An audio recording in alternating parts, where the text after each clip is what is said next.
El proyecto fue filtrado y se reveló cómo implementaron todo tipo de torturas como métodos de investigación.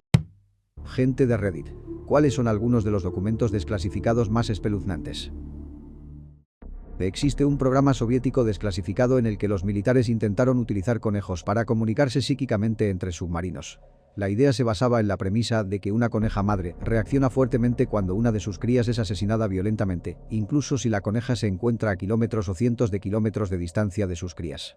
El programa consistía en mantener a las conejas madre en una estación en tierra y matar a las crías en el submarino. El contenido de los mensajes estaba determinado por la frecuencia y la fuerza de la reacción de la coneja, que supuestamente dependía de la violencia de la muerte. Los documentos fueron desclasificados hace tiempo, pero no se tradujeron hasta 2016. La Operación LAC fue una prueba de armas biológicas por los Estados Unidos en sus propias ciudades. Principalmente, la operación consistió en rociar grandes áreas con sulfuro de zinc y cadmio, lo cual es muy tóxico. Muchos de los afectados murieron de cáncer y nunca se hizo un seguimiento de las pruebas. La mayor parte de la composición genética del vecindario se jodió sin razón alguna y nunca se pidieron disculpas.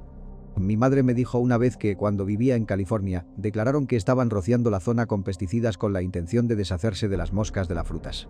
Se despertaron y se encontraron con que a todos los peces de las peceras estaban sangrando por los ojos y además sufrió un aborto involuntario una semana después. Esta historia siempre se me ha quedado grabada y me ha hecho reflexionar. Las varias veces que el presidente Nixon estuvo a punto de iniciar una guerra nuclear borracho, pero Henry Kissinger, el secretario de Estado, se negó a actuar hasta que estuviera sobrio. Esto ocurrió varias veces. Podríamos haber sido Fallout en la vida real. La CIA intentó asesinar al líder comunista Fidel Castro varias veces. Castro afirma abiertamente que lo intentaron cerca de 100 veces. Irónicamente, murió el Viernes Negro, el día más capitalista que existe. También ayudaron a las fuerzas bolivianas a perseguir y rastrear al Che Guevara, el amigo de Fidel Castro que trató de extender el comunismo en Sudamérica y Centroamérica. Fue ejecutado, pero se hizo creer que había muerto en un tiroteo en Bolivia. Este expediente de investigación del FBI se titula Mutilación de animales. En los años 70-80, la atención de los medios de comunicación se centró en algunas anomalías que se produjeron no solo en las explotaciones ganaderas estadounidenses, sino en todo el mundo. Se descubrían cadáveres de vacas en los campos, a los que les faltaban órganos, con agujeros quirúrgicos en los costados y completamente sin sangre. Durante un breve periodo de tiempo, esto se hizo pasar por una extraña coincidencia. Pero finalmente, el público se puso tan paranoico que el FBI encargó una investigación. 6 meses y $45.000 después, no encontraron nada. Nada. Ningún rastro de una persona, máquina, extraterrestre, nada. Todo el mundo se quedó colgado, pero extrañamente se calmó. Los informes de mutilaciones de animales simplemente se han apilado desde entonces y hoy en día el número de casos supera los 10.000. La Operación Impensable, el plan diseñado por el Reino Unido y Estados Unidos para lanzar un ataque sorpresa contra la Unión Soviética al final de la Segunda Guerra Mundial. Reino Unido, Estados Unidos y lo que quedaba de la Wehrmacht para ser precisos. Literalmente planearon utilizar a los recién derrotados alemanes para conseguir los números que necesitaban. Sin embargo, hay que tener en cuenta que los militares suelen tener múltiples planes para cosas que no son ni remotamente probables. Así que es más un análisis de qué pasaría si hiciéramos esto más que un plan de operación real. En Suecia tenemos esta ley que básicamente dice que todos los documentos del Estado están disponibles para el público, incluyendo todos los documentos legales como fotos de la escena del crimen, informes de autopsias y demás. En 2008 hubo un crimen horrible en el que una exnovia celosa irrumpió en la casa de su exnovio con un martillo y mató a la nueva novia y a sus 2 hijos, de 1 y 3 años de edad. Normalmente se enmascaran las fotos de los informes de autopsia antes de hacerlos públicos cuando se trata de niños o de otros contenidos sensibles, pero en este caso se filtró la versión sin censura. Así que en 2008 los documentos, completos con fotos, que contenían niños pequeños con sus cabezas destrozadas con un martillo, su casa ensangrentada y demás, se hicieron públicos para toda la población sueca. Esas fotos siguen siendo fáciles de conseguir, a pesar de que la madre superviviente y el padrastro, el novio, presentaron cargos contra el gobierno sueco. Las fotos y las entrevistas con la culpable del asesinato y los testimonios de los agentes de primeros auxilios todavía me atormentan. El proyecto Acoustic Kitty, gato acústico, era bastante extraño y espeluznante si pensamos en cómo serían las cosas si hubiera tenido éxito. Básicamente, la CIA quería poner micrófonos y transmisores dentro de los gatos y utilizarlos para espiar a los soviéticos en la década de los 60. Costó unos $20 millones y fue un gran fracaso. Pero la idea de que mi propia mascota sea utilizada para espiarme es bastante inquietante. Wikileaks y la bóveda de la CIA 7. Por lo que recuerdo, las conclusiones fueron: la CIA puede hackear cualquier coche moderno, anular el sistema de frenado y el sistema de supresión de incendios. La CIA puede hackear cualquier ordenador e insertar archivos sin dejar rastro de estar allí, o dejar huellas para que parezca que lo hizo otro país. Imagina que hay un político honesto por ahí que recibe una llamada telefónica diciéndole que abra un archivo que nunca antes había tenido en su ordenador y que tenía imágenes o vídeos atroces. Ese político es ahora chantajeado para que vote como quiera. Lo peor es que perdieron esta tecnología de hackeo y ahora está por ahí en el mundo. Nadie sabe quién la tiene o cuántas personas o gobiernos la tienen. Saben quién la tiene, cualquiera puede tenerla, ha sido publicada en línea para que cualquiera la encuentre si la buscan lo suficiente en la Deep Web. Los hackers trataron de conseguir dinero de los federales para no revelar la información, pero no creyeron que realmente tuviesen nada aunque hubiesen dado amplias pruebas. Así que la liberaron para que cualquiera pudiera encontrarla. Sí, la CIA tiene una pistola para causar infartos y eso se reveló en 1975. Intenta imaginar lo que tienen hoy en día, más de 40 años después. Todo lo relacionado con la Unidad 731 de Japón durante la Segunda Guerra Mundial. Era una división militar de guerra química y biológica que experimentaba con prisioneros de guerra.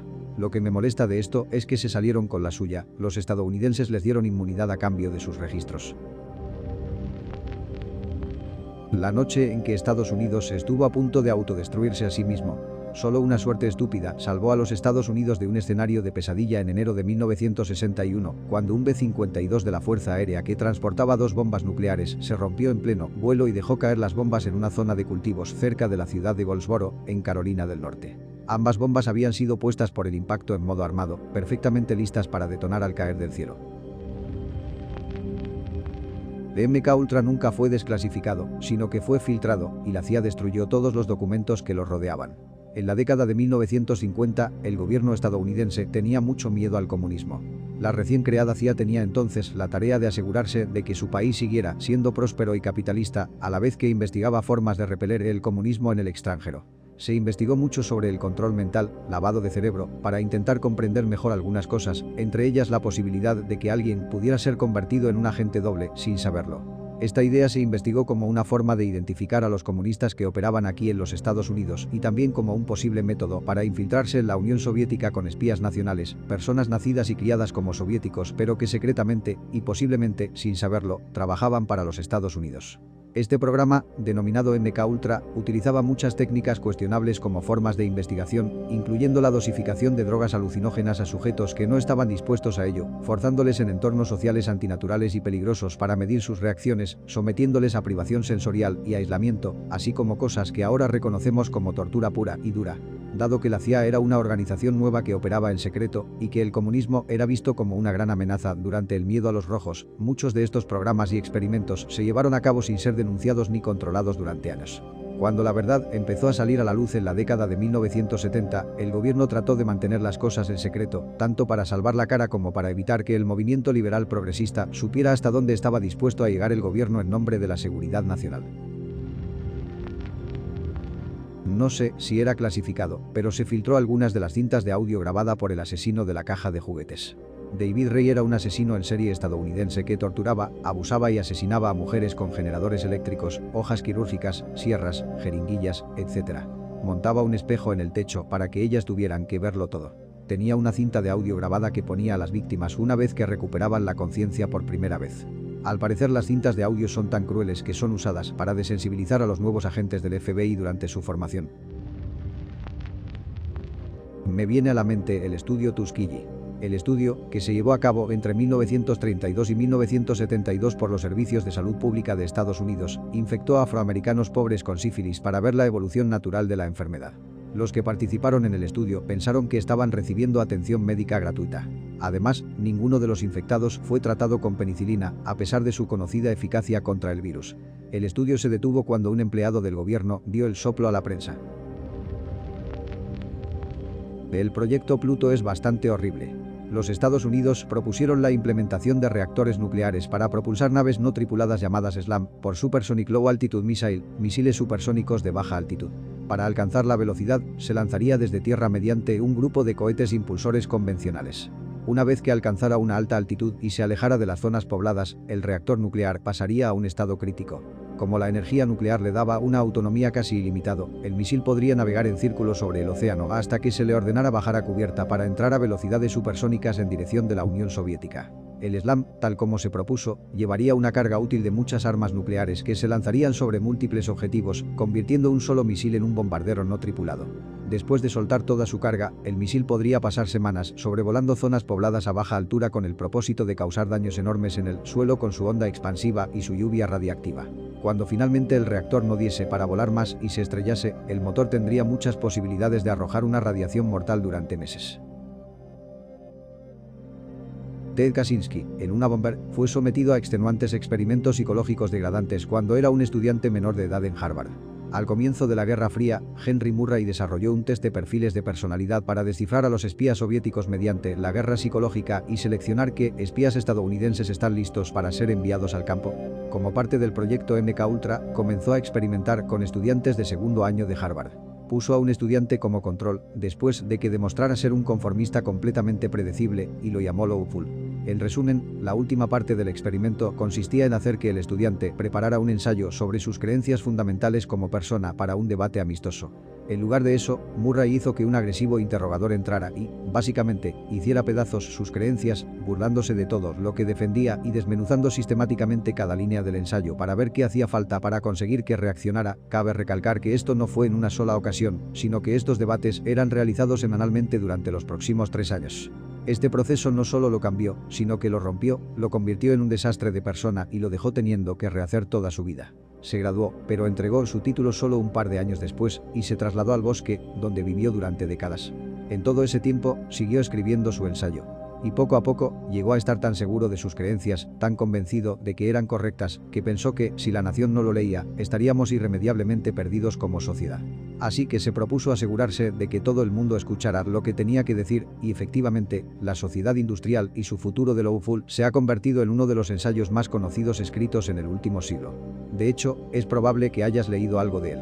Aunque probablemente lo conozcas mejor como el Manifiesto una bomber.